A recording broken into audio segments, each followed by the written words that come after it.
ঐশ্বর্যের চেয়ে দামি সম্পদ বুদ্ধিমত্তা, আর সবচেয়ে বড় দারিদ্র্য হচ্ছে মূর্খতা।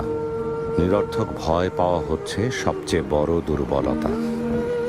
আর সবচেয়ে অধিক মূল্যবান বিষয় হৃদয়বান হওয়া। বোকার সাথে বন্ধুত্ব করতে যাবে না, সে তোমার উপকার করার চাইতে ক্ষতি করবে বেশি। কৃপণের সাথেও কখনো বন্ধুত্ব করবে না, কারণ সে তোমার বিপদের দিনে পাশে না থেকে নিজেকে গুটিয়ে নেবে। সাবধান, কোনো পরনিন্দাকারীকেও নিজের বন্ধু বানিও না, কারণ সে নিজের প্রয়োজনে তোমাকে ব্যবহার করবে। আর সেই সাথে মিথ্যাবাদীর সাথেও কখনো বন্ধুত্ব গড়ে তুলবে না, কারণ সে মরীচিকার মতো দূরের স্বপ্নে বিভোর করে কাছের জিনিসগুলোকে দূরে সরিয়ে দেবে।